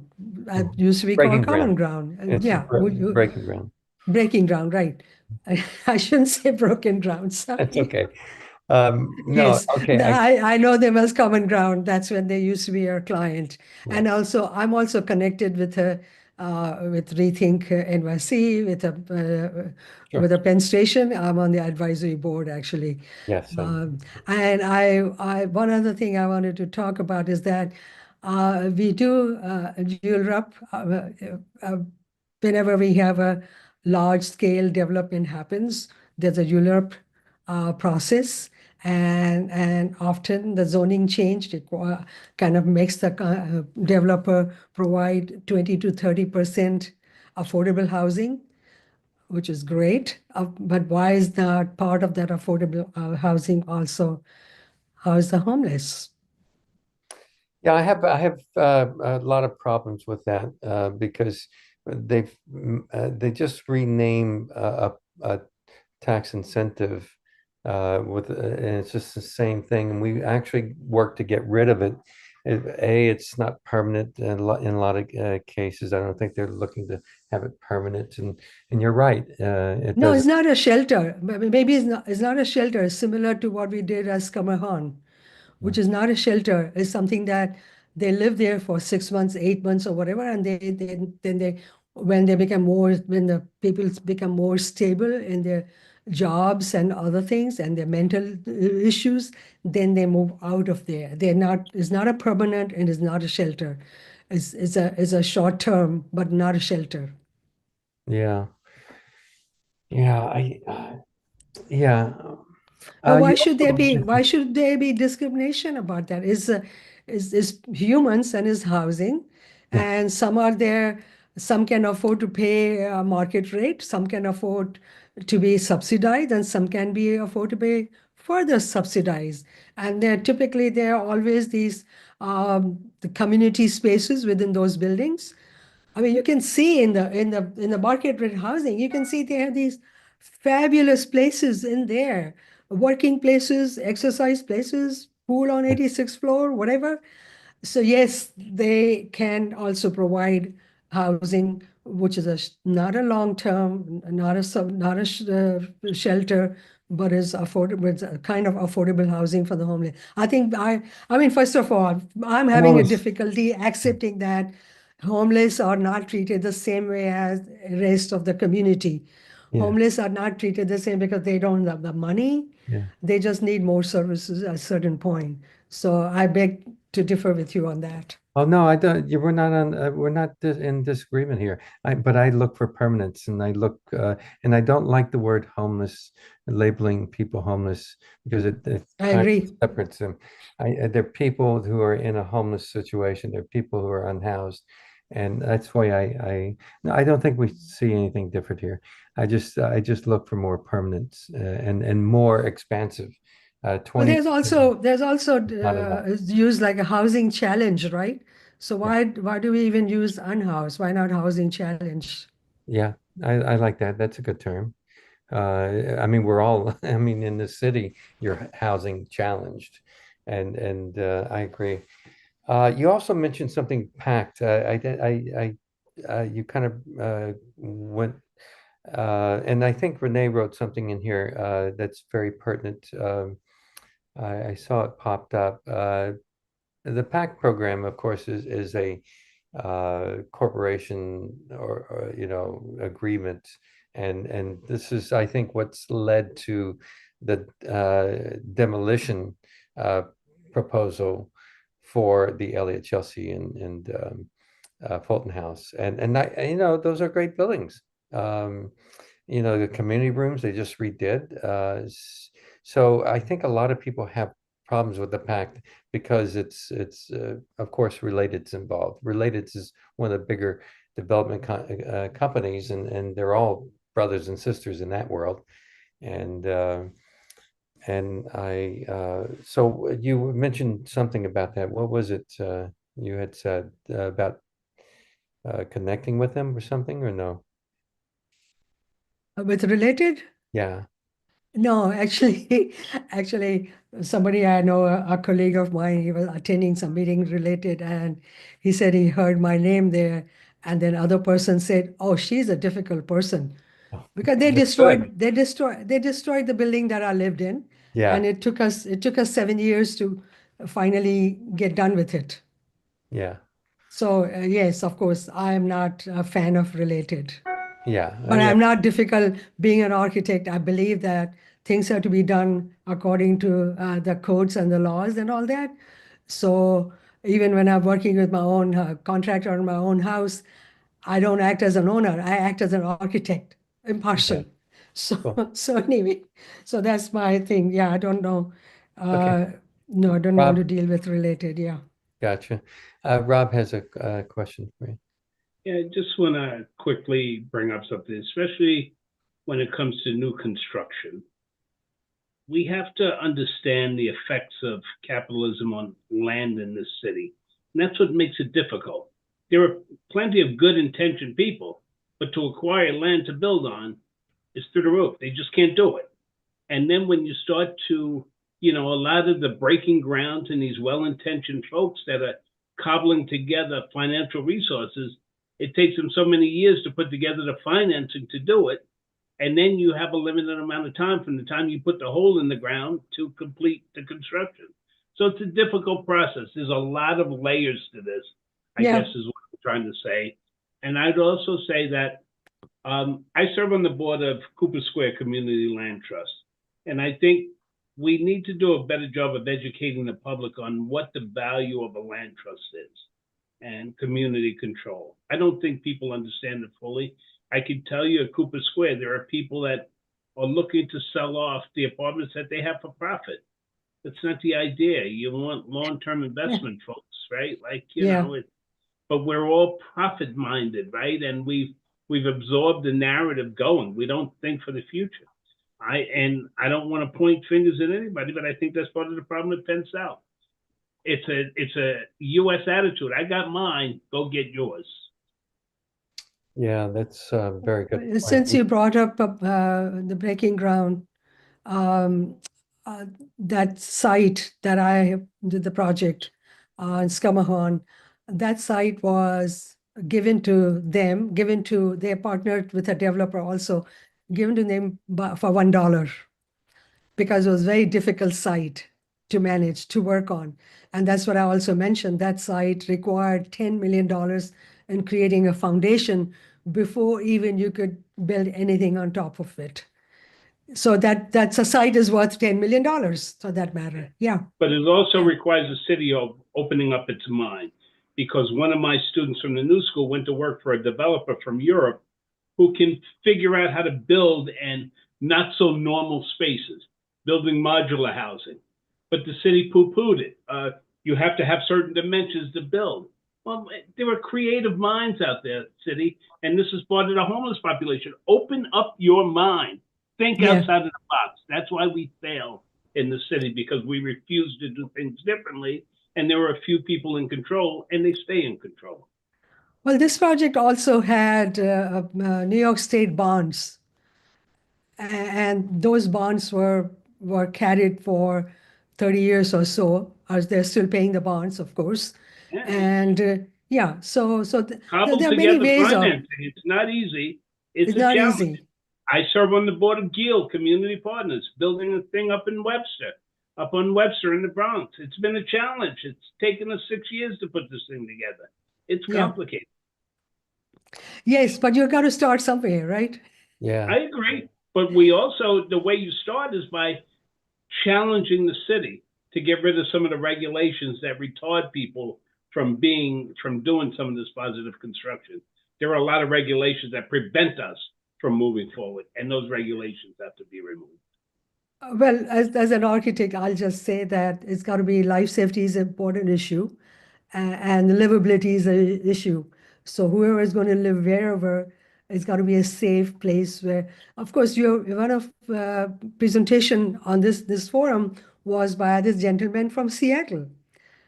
It took him a long time, but he did an amazing project. It was like going back home. So that's important. Like, where do you go back and live? And then, of course, somebody talked about Bowery Center in Bowery, homeless center in Bowery, and that was done by Common Ground. And they had various different sizes, a small cubicle, 60 square feet.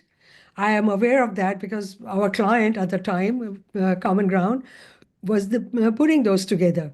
60 square foot was very small space, but the Schermerhorn, we have a nice room, and then we also have a small kitchenette and accessible bathroom, and everybody has that private space. Is a little different than SRO. So of course that becomes a more dignified, you will have your own space. You can gather with other people who live in the same building, where common spaces for computer lab, space for all kind of all kind of services, like job finding services, stuff like that. And the Common Ground also used to get the jobs for people at the neighborhood Whole Foods. So I lived in that area. So when you go there at Whole Foods, you can see the same people who lived in the Prince George, which used to be a hotel, but now is a supportive housing. So these things take a long time. Of course, they have done a lot of work over the years. So now they have a good experience. They can keep doing it. And I just worked on one of their projects. So of course, I have only story related to that. It's easier when you take on the existing building and then refurbish it. The same kind of buildings that we have in New York public housing, those were blown up in St. Louis, as we know the history. They were same thing blown up in Chicago because people didn't want to live there anymore. And they were becoming very difficult places to live.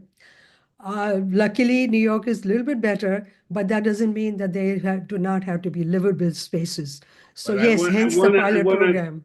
I want to challenge you in some places. People refuse to live there because of systemic disinvestment. Our government has stepped away. You're going to have to subsidize federal government, whether you like it or not, especially in a city like New York City. You're going to have to subsidize people. Get used to it. It's a reality. They're going to need a handout because the rents are too damn high.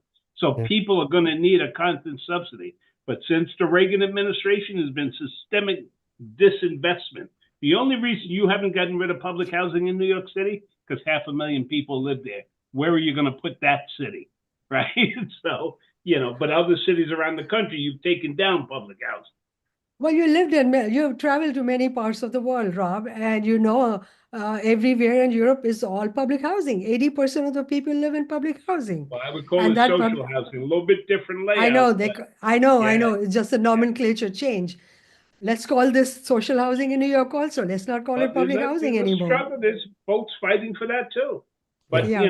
you're fighting against corporate greed, which is difficult, right? Which is you're pushing a rock up a hill when you're fighting against profitable developers, right? So Hence, it needs more people like you and a lot of people in this forum.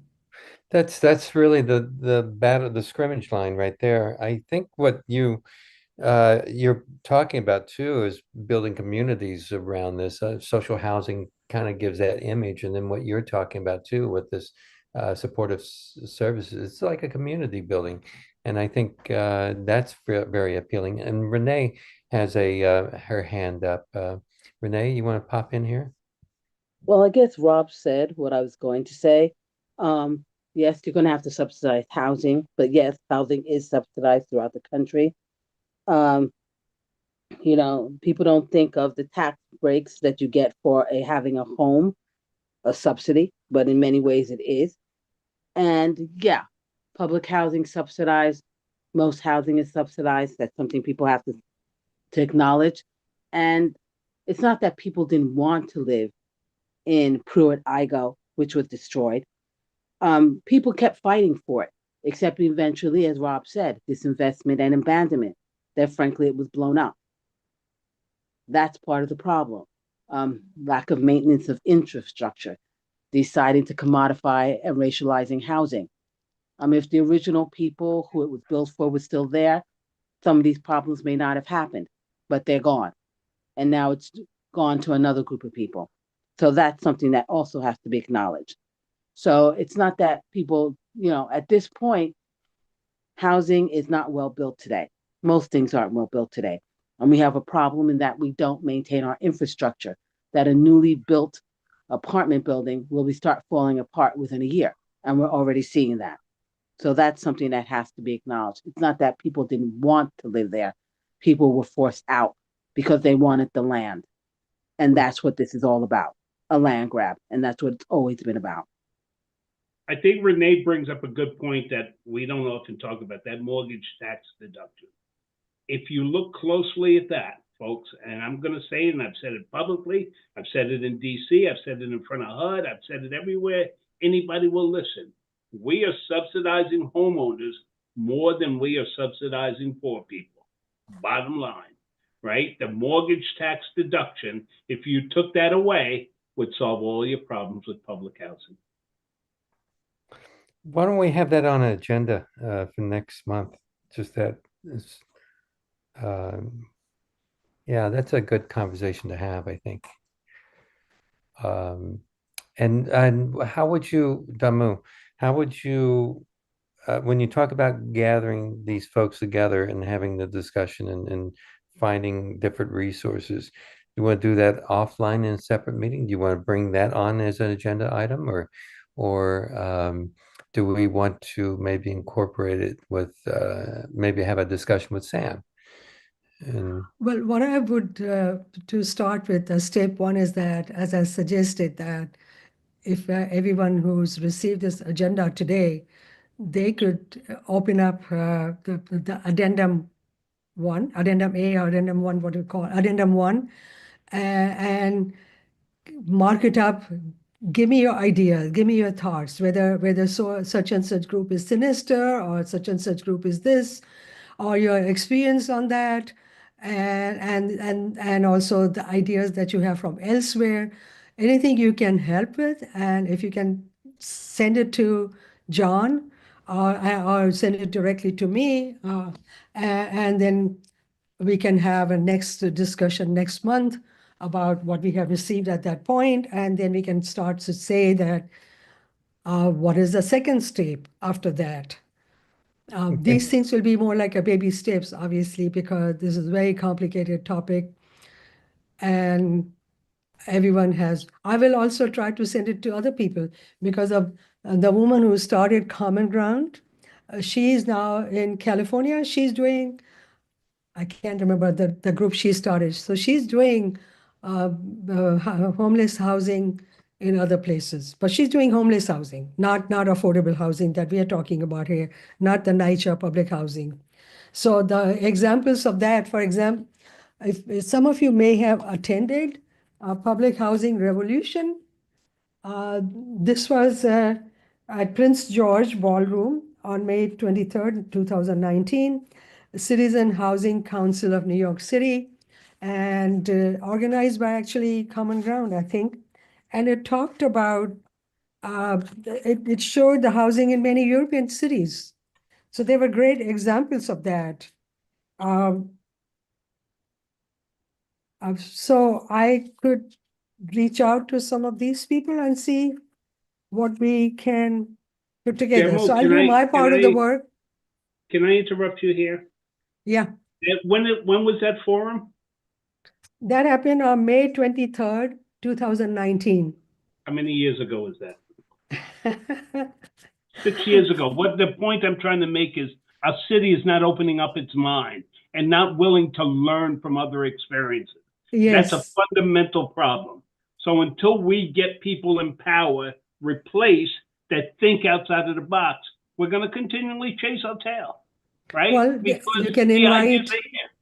It's like the problem I opened up with at the PATH and Intake Center in the Bronx. In 2008, Picture the Homeless was there. We bought Cindy Rodriguez from NPR there to study the problem. And then I'm sitting in a forum 2 weeks ago hearing the same problems 18 years later. Yeah. Well, maybe you should invite a city council member to each of our sessions, a different city council member I to think each that would of be the important. session. City council member was in that win breakfast. They got in there. I challenged them directly. There were 4 or 5 of them in there. And Bacha was one of them, folks, just to let you know. I think we have to figure out that, outside of a better word, perfect model, what we expect. I mean, I think the public housing we have now should be like a standard, a gold standard. If we bring other ideas to that, I mean, they built them strong. Okay, services, of course, the internal guts of the housing, there's some issues. Boilers are old, whatever. The maintenance haven't been there, and people complain about the overall look of it, but there's ways of fixing that. David Goldstein is a prime example. We brought him on, and he did a session with us talking about his it was a European style model where he put a sleeve over the buildings. He's doing this up in Syracuse. You might know David Goldstein, but and I had him in the forum as well. So I think we have to. I mean, there's lots of models, and and the community land trust, lots of things going along around. So maybe we pick out these models and connect them in different various ways. That almost like a we call it a Lego thing, and you can put this together and that piece together. But I would ask you, where's the capital coming from? Well, that's what Damu's looking at. Right? That's your fundamental problem. Yeah. You have to get people that think different. Right now, the guy that's running Washington, D.C. is talking about some major cuts to HUD. Yeah, exactly. So he's going backwards instead of forward. Yeah, yeah. But I often... Well, he'll be out after 4 years, right? Maybe. The emperor may not leave, right? Yeah, the I know. emperor may not leave, and you might need the army to go get him. But I often... That's very scary. Okay. And I'm a wrong color person also. Who knows? I might even not even exist. Yeah. Anyway. But I often said we have to know what we're asking them to do. We have to tell them basically, because they don't do the work. Rob is right. Where's the political interest? And it's not here with us. They are the foot soldiers. I feel they're the foot soldiers for these big. But we elect them. They're supposed to represent us. So it speaks to who we're pulling the lever on, right? Let's be real. The guy who's sitting in the White House won the popular vote. Hello, America is thinking different than this small group right here. Yeah, Well, the 500,000 people who live in public housing, we want to call social housing, who do they vote for? Renee might be able to answer that better than any of us. Yeah, that's the I whole guess, thing, you yeah. know. That's a population of a city. And if they still elected their own mayor, if they had their own government, they would not have to deal with this. So of course, they're not in one location. They're all over the place, all over the city, but they're still live in the same kind of conditions. Yeah. So why not create a political situation where these 500,000 people, they say, we want our own mayor. I And agree. that mayor, Rob, maybe you are that mayor. Yeah, well, I'm open to change, right? But it needs to be, the people need to be open to change. Yeah, yeah. Well, that's what I'm saying. Those people who live in these these conditions, are they open to change? But are they open to even a pilot program? Well, Well, Renee let's hear just from got Renee. She has her hand up. Renee just got elected to the TA just recently, so maybe that's the next step. Renee? Well, the thing is, looking at the Public Housing Revolution book, that was what was used by Jessica Katz, coming to Fulton and Elliott Chelsea when they were having this neighborhood, when they was having the Chelsea NYCHA working group. The thing that's not said is that a lot of the public housing or social housing in London has been demolished. So that was the thing that's not said in that book. You have to look deeper than the book. So that is not a model. Resident management corporations, you make sure the buildings are in top shape before you do that. And NYCHA is doing kind of like a workforce training, but it's being done through Brooklyn Workforce Innovation with like a 6-week training program. But I see that some of the people that they are interning with are actually PAC developers. So is it really training or is it co-optation? So this is something that can be said. You know, that's just me. On the other hand, yes, it's a possibility to run the building. Yes, it's a possibility for the model. But you don't take a building that needs to be renovated and turn it over to somebody. You're just going to sink. And that came close to happen to Forest Hills, which pulled itself out of the NYCHA program. So we have to really think about this. And when community land trusts come to NYCHA people, they come for the land, like everyone else. So we also have to be careful about that. What are we going to benefit from this? You know, you're promising possibilities of some people moving in. We're giving up land, we're giving up space for the possibilities. So that's kind of like another model that continues. Come to NYCHA or the people or the organization and promise them something and hope you get something. So, you know, one thing with NYCHA, you have land. Everybody wants to help you. Everyone wants to come. So we also have to be parsing language, parsing agreements, really figuring out, do we benefit from that? And yes, everyone loves to say a city was in a city, but we are also very scattered all over the place. Some of us have never met each other. So we have to work towards the model where we actually know each other, vote as a block, and get these people out. But at the same time, look what we have. And as Rob keeps saying, do we have people who have vision? And so we have to start fostering the people who we think have vision, can make the change to push them into becoming the next elected officials, and then hoping that they don't succumb to being like everyone else. That's really where we're at. Yeah. Renee, you have great ideas, Renee. You really have great ideas. Please mark up the thing that I sent in with your ideas. I think if nothing else, at least we'll be able to put out something that maybe will catch an eye of a city council person, a mayor, a borough president, or whoever. So we want to have an outreach. That's very important. I mean, all of us have been doing outreach by ourselves, and if we add all the other people here and other institutions, then together the outreach could become a little bit more powerful. Renee, just the best models of community land trust, the community controls that land.